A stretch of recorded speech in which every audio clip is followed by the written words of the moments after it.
ফেব্রুয়ারি। আজ 21শে ফেব্রুয়ারি। আজ আমার ভাইয়ের রক্তে রাঙানো সেই দিনটি স্মরণীয় হয়ে আছে। মাগো, ওরা বলে সবার কথা কেড়ে নেবে, সবার কোলে শুয়ে গল্প শুনতে দেব না। বলো মা, তাই কি হয়? ফেব্রুয়ারির 21 তারিখ, দুপুরবেলা রক্ত, বৃষ্টি নামে। বৃষ্টি কোথায়? বরকতদের রক্ত।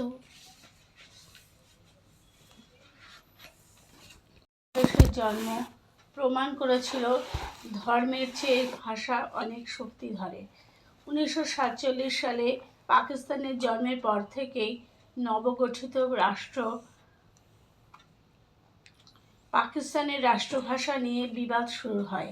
সেই বিবাদ আন্দোলনের রূপ ধারণ করে শেষ পর্যন্ত পাকিস্তান ভেঙে যায়, পূর্ব পাকিস্তান হয়ে যায় বাংলাদেশ।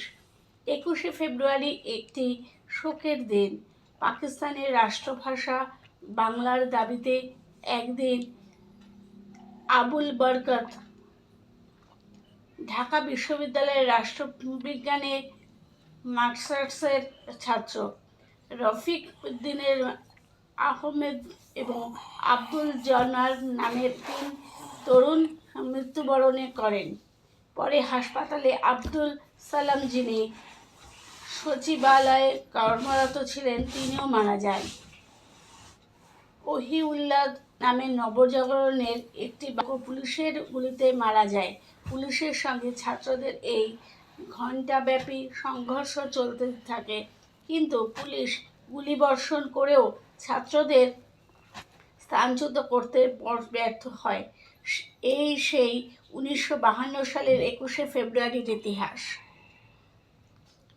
এর 9 বছর পর রবীন্দ্র জন্ম শতবর্ষে 1961 সালে অসমের শিলচরে 19শে মে বাঙালির শিক্ষার মাধ্যমে এবং সরকারি ভাষা হিসেবে বাংলা ভাষার মর্যাদার দাবি মিছিলে 11 জন শহীদ হন। নির্বিচারে গুলি চালিয়ে 11 জন ছাত্রছাত্রীকে হত্যা করা হয়। ভাষা একটি মানুষের ব্যক্তি পরিচয় নির্দিষ্ট করে। বাংলা ভাষার কথা বলি বলে আমরা বাঙালি। সকল ভাষাভাষী মানুষের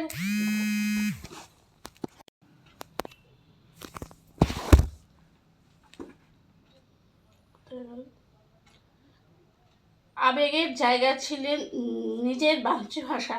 দেশ যেমন মাতৃরূপ বন্দিত, ভাষাও তেমন মাতৃভাষা রূপে সম্মানিত। পূর্ব পাকিস্তানে বিষাদ ছিল জনসংখ্যার শতকরা 5 জনের ভাষা উর্দু, শতকরা 50 জনের ভাষা বাংলা। পশ্চিম পাকিস্তানের শাসকদের ভয়ানক বাঙালি বিচ্ছেদ দেশটিও ভেঙে 2 টুকরো করে দিল। 21শে ফেব্রুয়ারি আন্তর্জাতিক মাতৃভাষা দিবস। এই দিন সকল ভাষাভাষী মানুষ নিজের মাতৃভাষার অধিকার নিয়ে উৎসব করে। ভাষা উৎসব মানুষকে স্মরণ করিয়ে দেয় মাতৃভাষা মাতৃদুগ্ধের মতো পবিত্র এবং জীবনদায়ী। আমার মাতৃভাষা বাংলা। আমি সমস্ত বাংলা মাতৃভাষার হয়ে কথা বলবো। আমি বলতে বসেছি তামিল, তেলেগু, মারাঠি, গুজরাটি, হিন্দি, উর্দু, ত্রিপুরার জনজাতি ভাষা বরকত,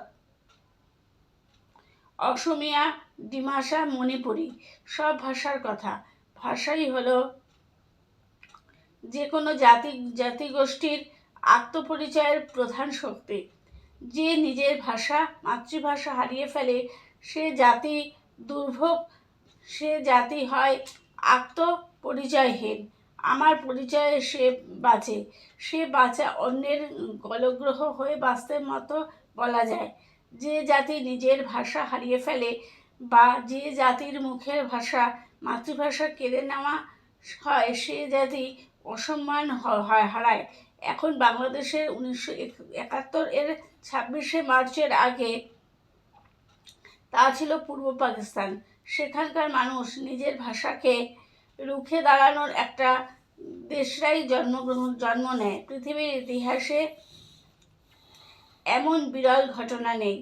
আমাদের এই ভারত দ্বিখণ্ডিত হয়েছিল দ্বিজাতির ওপর নির্ভর করে। সেই দ্বিজাতির মধ্যে ধর্মের ওপর নির্ভরশীল। একে ধর্ম অন্য জাতির পবিত্র। হিন্দু মুসলমান আলাদা জাতি, কিন্তু আসল সত্য তা নয়।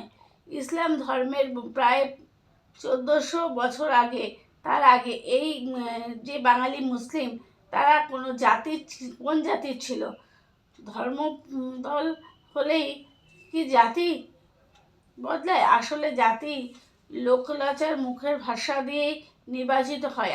আমার মুখের ভাষা বাংলা ভাষা, আমার জাতিসংখ্যা বাঙালি। বাঙালি মুসলিম ও বাঙালি হিন্দু একই জাতি, একই গান গায়।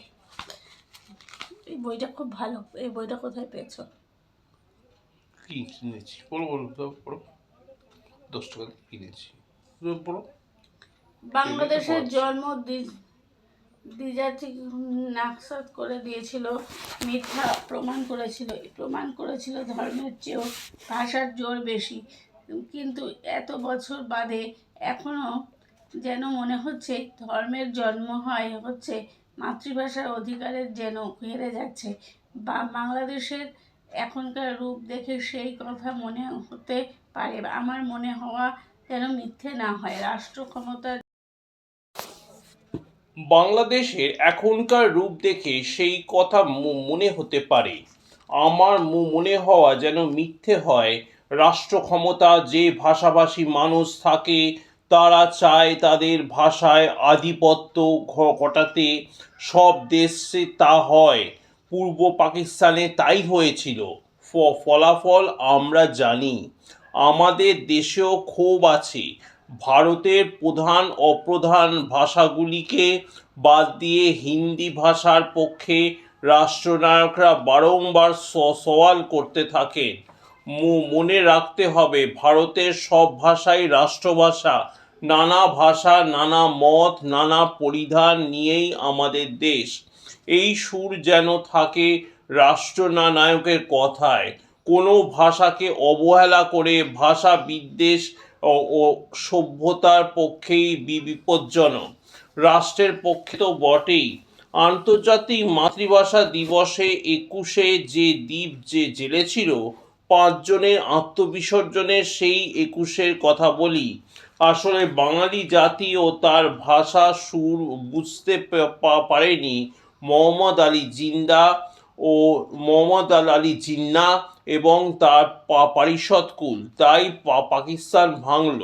পাকিস্তান জন্মালো 1947 সালে আগস্টে মাসের 14 তারিখে।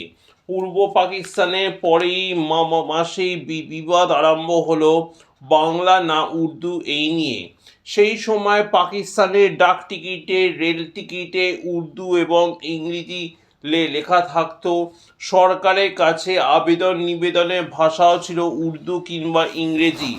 অথচ পাকিস্তানের সংখ্যাগরিষ্ঠ মানুষের ভাষা ছিল বাংলা। উর্দু ছিল 5% মানুষের ভাষা, যাদের বাস ছিল পশ্চিম পাকিস্তানে। পাকিস্তানের শাসকরা বলতেন বাংলা মুসলমানের ভাষা নয়, বাংলা ভাষার ভিতরে নাকি হিন্দুয়ানির গন্ধ লেগে আছে। এক্ষেত্রে অসন্তোষ শুরু হয়। একটা দেশ জন্মালো, দুই প্রান্তের মানুষের ভিতর বিবাদ আরম্ভ হয়ে গেল। 1947-এর নভেম্বর মাসে পাকিস্তানের শিক্ষা সম্মেলনে পূর্ব পাকিস্তান প্রতিনিধিরা উর্দুকে একমাত্র রাষ্ট্রভাষা ঘোষণার প্রক্রিয়া বিরোধিতা করেন। বাংলা ভাষাকে পাকিস্তানের রাষ্ট্রভাষা করার ব্যাপারে পূর্ব পাকিস্তানের সাহিত্য সংসদ প্রস্তাব নেয়। শত শত নাগরিকের স্বাক্ষর সংবলিত স্মারকপত্রে পূর্ব পাকিস্তানের প্রধানমন্ত্রী খাজা নাজিমুদ্দিনের কাছে পেশ করা হয়। কিন্তু পাকিস্তানের সরকার অনড় ছিল তার সিদ্ধান্তে। 1948 সালে 23 ফেব্রুয়ারি পূর্ব পাকিস্তানের কুমিল্লা থেকে নির্বাচিত গণপরিষদের সদস্য ধীরেন্দ্রনাথ দত্ত বাংলাকে রাষ্ট্রভাষা হিসেবে গ্রহণ করার জন্য এই বিল আনেন পার্লামেন্টে। জননেতা আব্দুল হামিদ খান ভাসানী সহ বাঙালি পার্লামেন্ট সদস্যদের একাংশের পক্ষে সমর্থন দিলেও মুসলিম লীগ সমর্থিত এমপিরা এই বিপক্ষে অবস্থান নেন। পূর্ব পাকিস্তান থেকে নির্বাচিত মুসলিম লীগ সদস্য খাজা নাজিমুদ্দিন ছিলেন এই বিরোধিতার শীর্ষে এবং তার সক্রিয় সমর্থনে এই বিলটিকে হিন্দুয়ানি সংস্কৃতি পাকিস্তানের সংস্কৃতিকে অনুপ্রবেশের চেষ্টা আখ্যায়িত করা হয়। বাংলা ভাষা হিন্দুর ভাষা, মুসলমানের নয়, এই কথা বলে সাম্প্রদায়িকতায় উস্কে দেওয়া হয়। দেশভাগ এবং পাকিস্তানের জন্মের পিছনে সাম্প্রদায়িকতা ছিল বড় কারণ। পাকিস্তানের প্রধানমন্ত্রী লিয়াকত আলী খান বাংলা ভাষার দাবি বিলের তীব্র বিরোধিতা করেন এবং বিলটি বাতিল করা হয়। ধীরেন্দ্রনাথ দত্ত দমে না গিয়ে 3বার বিভিন্ন সংশোধনী সহ বিলটি উত্থাপন করেন, কিন্তু প্রতিবারই তা বাতিল হয়। মনে রাখতে হবে, ভাষা নিয়ে দেশ নির্মাণের এই কারিগর ধীরেন্দ্রনাথ দত্ত। তাঁকে 1971 সালে মুক্তিযুদ্ধের সময় টাঙ্গাইল জেলে পাকিস্তানি সৈন্য নির্মমভাবে হত্যা করে।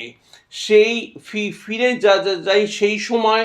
ভাষার দাবি পাকিস্তান গণপরিষদ না মানলেও পূর্ব পাকিস্তান দাবি থেকে সরেনি। আন্দোলন প্রতিবাদ সংগঠিত হতে থাকে, দাবিপত্র পেশ করা হতে থাকে। কয়েক মাস বাদে 1948 সালে 21শে মার্চ ঢাকার রেসকোর্স ময়দানে পূর্ব পাকিস্তান সফর উপলক্ষে আয়োজিত একটি বিশাল সমাবেশে পাকিস্তানের স্রষ্টা অখণ্ড পাকিস্তানের প্রেসিডেন্ট মোহাম্মদ আলী জিন্নাহ স্পষ্ট ঘোষণা করেন যে উর্দুই হবে পাকিস্তানের একমাত্র রাষ্ট্রভাষা। সমাবেশস্থলে উপস্থিত ছাত্র জনতার একাংশ তৎক্ষণাৎ প্রতিবাদ করে ওঠে। জিন্নাহ সেই প্রতিবাদে আমল না দিয়ে তার বক্তব্য অব্যাহত রাখেন। শান্ত পূর্ববঙ্গ ক্রমশ অশান্ত হয়ে যেতে থাকে। পাকিস্তানে পশ্চিমী শাসকদের বিরুদ্ধে পূর্ববঙ্গের ভাষার দাবি ক্রমশ বৃহৎ হয়ে যেতে থাকে।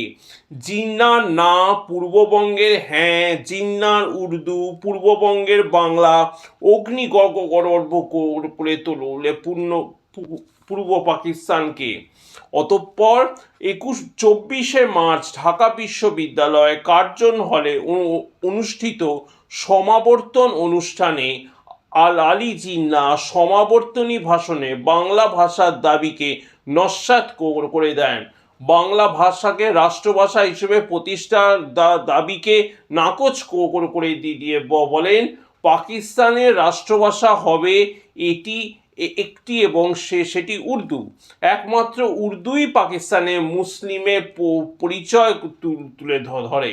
হ্যাঁ, মোহাম্মদ আলী জিন্নাহ পাকিস্তানকে ইসলামিক রাষ্ট্র হিসেবে আত্মপরিচয় নির্মাণের কথা